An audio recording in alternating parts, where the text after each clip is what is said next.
Hi hello friends, എല്ലാ കൂട്ടുകാർക്കും സാന്ത്വന സീരിയലിൽ ഇനി വരാൻ പോകുന്ന നല്ലൊരു അടിപൊളി എപ്പിസോഡിന്റെ റിവ്യൂയിലേക്ക് തന്നെ സ്വാഗതം കേട്ടോ. ചാനൽ ആദ്യമായിട്ടാണ് കാണുന്നുണ്ടെങ്കിൽ ഒന്ന് സബ്സ്ക്രൈബ് ചെയ്ത് ലൈക്ക് ചെയ്ത് സപ്പോർട്ട് ചെയ്യാൻ വേണ്ടി മറക്കല്ലേ. അങ്ങനെ അനുക്ക് കോടതിയിൽ നിന്ന് ഒരു നോട്ടീസ് വരുവാണ്. ആ നോട്ടീസ് തുറന്നു വായിക്കണത് നമ്മുടെ മീനാക്ഷി ആട്ടോ. മീനാക്ഷി അടുത്ത് ഗോമതിയും മിത്രയും എല്ലാ അനുവൊക്കെ ചോദിക്കുന്നുണ്ട്, എന്താ എന്താ കോടതി നോട്ടീസിൽ പറഞ്ഞിരിക്കണം ചോദിക്കുമ്പോൾ മീനാക്ഷി പറയേണ്ട പേടിക്കാനൊന്നുമില്ല. നമ്മുടെ അനുവിന്റെയും അലോകിന്റെയും കേസിന്റെ ഒരു വാദത്തിന് വേണ്ടിയിട്ട് ഈ മാസം 18-ാം തീയതി കോടതിയിൽ ഹാജരാവണം എന്ന് പറഞ്ഞിട്ടാണ് നോട്ടീസ്.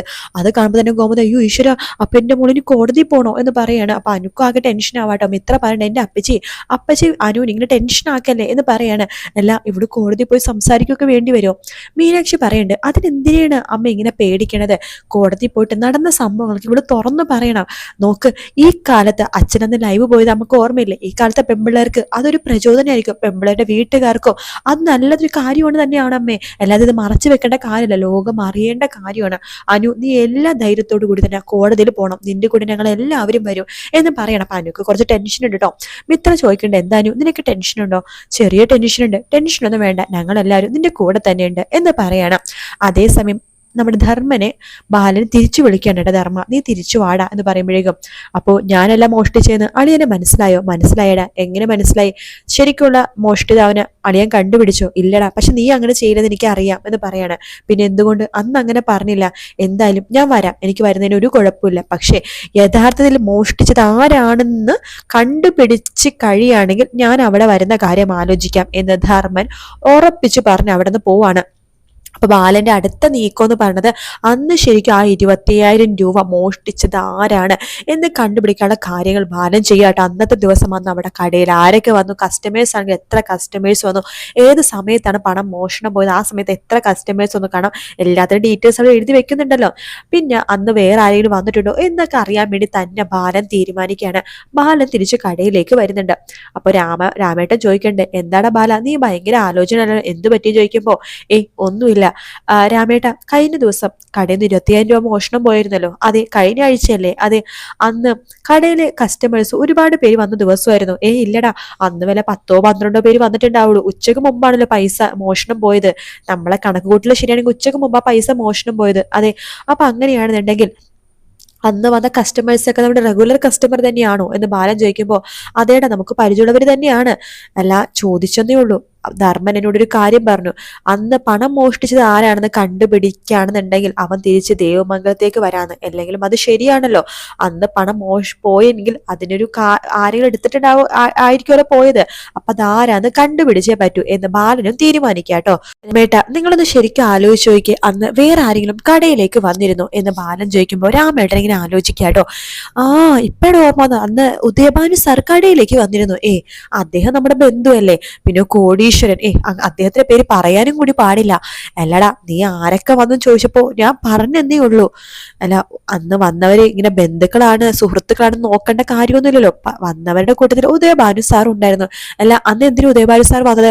അത് ദേവിമോളെ കാണാനായിരുന്നു. പക്ഷെ ദേവിമോൾ ആ സമയത്ത് ഇവിടെ ഉണ്ടായിരുന്നില്ല, അതുകൊണ്ട് ഉദയഭാനു സാർ തിരിച്ചു പോവുകയും ചെയ്തു എന്ന് പറയാണ്. ശരി ശരി രാമേട്ട, ഞാൻ അതിനെ കുറിച്ചൊന്നും ആലോചിച്ചതേ ഉള്ളൂ എന്ന് പറഞ്ഞിട്ട് ബാലൻ തിരിച്ച് വീട്ടിലേക്ക് പോകുന്നുണ്ടെങ്കിലും കൂടുതൽ ആലോചിക്കണം കേട്ടോ. കാരണം വേറൊന്നല്ല, ഇനി ഉദയഭാനു എങ്ങാനും തന്റെ സ്വന്തം കട എന്ന രീതിയിൽ എങ്ങാനും പൈസ എടുത്തതായിരിക്കും. ഉദയഭാനു എടുത്താലും കുറ്റം പറയാൻ പറ്റില്ലല്ലോ. കാരണം ബാലൻ തന്നെ പറഞ്ഞിട്ട് എന്ത് സഹായം വേണമെങ്കിലും ചോദിച്ചോ, പറഞ്ഞോ, എടുത്തോ എന്നൊക്കെ. അതുകൊണ്ട് ഉദയഭാനു എങ്ങാനും ആണോ ഇനി അത് ചെയ്തത് എന്നൊരു സംശയം ബാലനും തോന്നി. അത് മോഷ്ടിച്ചെന്നല്ല, എന്തെങ്കിലും കാര്യത്തിന് സ്വന്തം കടയുന്ന രീതിയിലെങ്ങനെ എടുത്തതാണോ എന്നൊരു ആലോചന ബാലന്റെ വരുവാട്ടോ.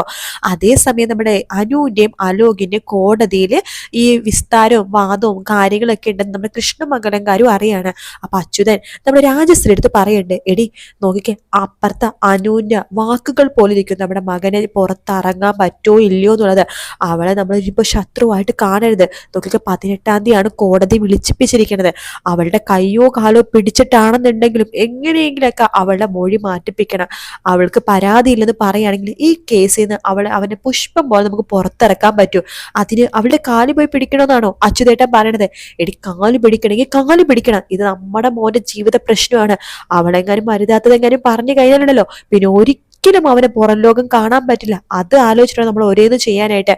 ശരി അച്യുതേട്ടൻ പറയുന്ന പോലെ ഞാൻ ചെയ്യാം എന്ന് രാജശ്രീ പറയാണ്. അനുവിനെ കണ്ട് ഇങ്ങനെ കയ്യും കാലും പിടിക്കാൻ വേണ്ടി തീരുമാനിച്ചിരിക്കുകയാണ് രാജശ്രീയും അച്യുതനും കൂടി ചേർന്നിട്ട് കേട്ടോ. അനു എങ്ങനെയും പുറത്തിറങ്ങുകയാണെങ്കിൽ സംസാരിക്കാമല്ലോ എന്ന് വിചാരിക്കുന്നുണ്ട്. അങ്ങനെ രാജശ്രീയും അച്യുതനും കൂടി മതിലിന്റെ സൈഡിൽ അങ്ങോട്ടും ഇങ്ങോട്ടും നടക്കാണ്. അനു എങ്ങാനും പുറത്ത് വരുമ്പോൾ ഒന്ന് മോളെ രക്ഷിക്കണം മോളെ, ഇനി അലോകിന്റെ ഭാഗത്തുനിന്ന് ഒരു തെറ്റും ഉണ്ടാവില്ല മോളെ, അലോകിനോട് ഈ ഒരു പ്രാവശ്യം മോളെ ക്ഷമിക്കുക, ഇനി നിന്റെ നെടുവട്ടത്ത് പോലും അവൻ വരില്ല എന്നൊക്കെ പറഞ്ഞ് സംസാരിക്കാൻ വേണ്ടി ഇങ്ങനെ കാത്തിരിക്കാട്ടോ. അങ്ങനെ അനു പുറത്തേക്ക് ഇറങ്ങുന്നുണ്ട്. പുറത്തേക്ക് വരുമ്പോൾ തന്നെ രാജശ്രീ മോളെ മോളെ എന്ന് പറഞ്ഞ് വിളിക്കുകയാണ്. അനു മൈൻഡ് ചെയ്യണില്ലട്ടോ. അനു മൈൻഡ് ചെയ്ത് അകത്തേക്ക് പോകുമ്പോഴേക്കും മോളെ എനിക്ക് നിന്നോട് ഒരു കാര്യം പറയണം, നീ ഗോമതിനെ പോലെ കണ്ടിട്ട് എന്നോട് ഒന്ന് സംസാരിക്കണം മോളെ, പ്ലീസ് മോളെ, മോളിപ്പോ അപ്പുറത്തായി പോയിട്ട് അല്ലെങ്കിൽ മോളുടെ കാല് പിടിച്ച് ഞാൻ സംസാരിച്ചാണ് മോളെ, ഒരു ഒരു ഒരു മിനിറ്റ് മോളെ ഞാൻ മോളോട് ഒന്ന് സംസാരിക്കട്ടെ എന്ന് പറയുമ്പോൾ അനു ചോദിക്കട്ടെ എന്താ എന്താ നിങ്ങൾക്ക് പറയാനുള്ളത്? മോളെ അറിയാലോ 18-ാം തീയതി കോടതി വിളിപ്പിച്ചിരിക്കുകയാണ് നിന്റെയും അലോകിന്റെ കേസിന് വേണ്ടിയിട്ട്. അതിനിപ്പോ ഞാൻ എന്ത് ചെയ്യണമെന്നാ നിങ്ങൾ പറയണത്? മോളെ പ്ലീസ് മോളെ, അലോകിന്റെ ജീവിതത്തെ തന്നെ ബാധിക്കുന്ന കാര്യമോ അറിയാലോ, അലോക് എനിക്കും അച്യുതേട്ടനും ഒരേ ഒരു മോനാണ്. ഒന്നാണെങ്കിലും ഒലക്കിട്ട് വളർത്തണമെന്നല്ലേ പറയണത്, ഒലക്ക കടിച്ച് വളർത്തണമെന്നല്ലേ പറയണത്, നിങ്ങൾ അങ്ങനെ വളർത്തിയില്ല, അതുകൊണ്ട് അലോക് വഴിതെറ്റിപ്പോയി എന്ന് പറയണ മോളെ. അങ്ങനെ ഇപ്പൊ സംഭവിച്ചു പോയി പോട്ടെ മോളെ, ഇനി ഒരിക്കലും ഒരിക്കലും അവൻ നിന്റെ നെല്ലുവട്ടത്ത് പോലും വരില്ല. അത് മാത്രല്ല മോളെ, ഞാൻ വേറൊരു വാക്കുകൂടി നിനക്ക് തരാണ്. നോക്ക്, നിന്റെ ശല്യം ചെയ്യാൻ ഒരിക്കലും, നിന്നേന്നല്ല നിന്റെ വീട്ടുകാരെ ശല്യം ചെയ്യാൻ ഒരിക്കലും കൃഷ്ണമംഗലം കാര്യം ഇനി ഒരിക്കലും അവിടേക്ക് ഒരു കാര്യത്തിനും വരില്ല മോളെ, നീ സഹായിക്കണം, ഈ ഒരു പ്രാവശ്യം നീ സഹായിക്കണം, അല്ലെങ്കിൽ എന്റെ മോന്റെ ഭാവി പോകും. അത് മാത്രല്ല മോളെ, അവൻ എങ്ങാനും ജയിലിൽ കിടക്കുകയാണെങ്കിൽ, അല്ല അവൻ ഒരിക്കലും ഇനി തിരിച്ചിറങ്ങാൻ പറ്റില്ലെന്നാണെങ്കിൽ ഒരു കാര്യം ഈ രാജശ്രീ അപ്പച്ചി ചെയ്യാൻ വേണ്ടി പോവാണ്. ഈ അപ്പച്ചി പിന്നെ ജീവനോടെ ഉണ്ടാവില്ല, അപ്പച്ചി മരിച്ചിരിക്കും. അപ്പച്ചി അത് പിന്നെ അനു പറയുമ്പോൾ സത്യം ഞാൻ പറഞ്ഞത്, ഞാൻ എന്തായാലും മരിക്കും. പിന്നെ അച്യുതേട്ടന്റെ കാര്യം പറഞ്ഞല്ലോ, അച്യുതേട്ടനും മരിക്കും. അങ്ങനെ അലോക് ജയിലിൽ കിടക്കുകയാണെങ്കിൽ ഞാനും അച്യുതേട്ടനും മരിച്ചിരിക്കും. നിനക്ക് കുറച്ചൊരു മനസ്സലിവുണ്ടെങ്കിൽ 2 കൊലപാതകത്തിന്റെ ഉത്തരവാദിത്തം നിന്റെ തലയിലായി പോകും.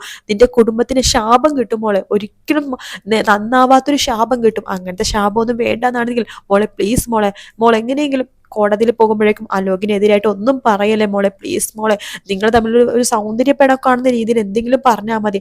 അവനെ നീ ഒരിക്കലും കോടതിയിൽ മോശമായിട്ട് പറയില്ലേ മോളെ, മോശമായിട്ട് പറഞ്ഞാൽ ഞാൻ പറഞ്ഞ പോലെ തന്നെ ചെയ്തിരിക്കും. അറിയാലോ രാജശ്രീ അപ്പച്ചിയെ പിന്നെ ഒരിക്കലും ആരും കാണില്ല, ഞാനും അച്യുതേട്ടനും വിഷം കുടിച്ച് മരിക്കും. പിന്നെ ആ ശാപം നിന്റെ തലയിൽ തന്നെ ഉണ്ടാകും. ഞാൻ ആത്മഹത്യക്കുറിപ്പ് എഴുതി വെച്ചിട്ടായിരിക്കും മരിക്കുന്നുണ്ടാവുക. എല്ലാത്തിനും കാരണം നീ ഒറ്റ ഒരുത്തിയാണെന്ന്. പിന്നെ നിനക്ക് മനസ്സമാധാനത്തോടെ ജീവിക്കാൻ പറ്റുമോ? നിന്റെ വീട്ടുകാർക്ക് ജീവിക്കാൻ പറ്റുമോ? നിന്റെ ഏട്ടന്മാർക്ക് ജീവിക്കാൻ പറ്റുമോ? ഏടത്തിമാർക്ക് ജീവിക്കാൻ പറ്റുമോ? നിങ്ങളുടെ തലമുറകളോളം ആ ശാപവും ആ പ്രാക്കും ആ ഒരു സംസാര വിഷയം എപ്പോഴും ഉണ്ടാകും. അതുകൊണ്ട് നീ കനിയണം മോളെ എന്നൊക്കെ പറഞ്ഞ് രാജശ്രീ നമ്മുടെ അനുവിന്റെ കാല് പിടിക്കാട്ടോ. അത് കേൾക്കുമ്പോൾ അനുവിടെ മനസ്സൊന്ന് മാറുന്നുണ്ട് കേട്ടോ. കാരണം ഈ ശാപവും കാര്യങ്ങളൊക്കെ എന്നൊക്കെ പറയുമ്പോൾ അനുവിടെ മനസ്സ് ചെറുതായിട്ടൊന്നും ഇതാവുന്നുണ്ട്. ഇനിയിപ്പോ കോടതി പോയിട്ട് വേറെ കേസും കാര്യങ്ങളും വേണ്ട, അവൻ അനുഭവിക്കേണ്ട അത്രയും തന്നെ 14 ദിവസം അനുഭവിച്ചല്ലോ, അത്രയും മതി അനുവും തീരുമാനിക്കുകയാണ്. അങ്ങനെ അനു കോടതിയിൽ അലോകിനെ ചെറുതായിട്ട് അങ്ങനെ ഒരുപാടൊന്നും പിടിച്ച് സംസാരിക്കുന്നില്ല, അലോകിനെ വിട്ടയക്കുന്ന രീതിയിൽ സംസാരിക്കുന്നുണ്ട്. അതുകൊണ്ട് തന്നെ അലോക് തീർച്ചയായിട്ടും കോടതിയിൽ നിന്ന് റിലീസ് ആവുക തന്നെ ചെയ്യും. പക്ഷെ അപ്പോഴാണെങ്കിൽ രാജശ്രീയുടെ അച്യുതന്റെ യഥാർത്ഥ സ്വഭാവം അനു തിരിച്ചറിയാൻ വേണ്ടി പോണത്. ഇനി അവിടെ നിന്ന് അങ്ങോട്ട് ദേവമംഗലകാരെ നശിപ്പിച്ച് നാറാണക്കലടിപ്പിക്കാൻ വേണ്ടിയിട്ടാണ് രാജശ്രീയുടെ ഒരുമ്പിട്ട് ഇറക്കോട്ടോ. കാത്തിരുന്ന് കാണാം ഫ്രണ്ട്സ്. വീഡിയോ ഇഷ്ടപ്പെട്ടാൽ ലൈക്ക് ചെയ്യുക, സബ്സ്ക്രൈബ് ചെയ്യുക, കമന്റ് ചെയ്യുക. മറ്റൊരു വീട്ടിൽ കാണാം. Take care, bye bye.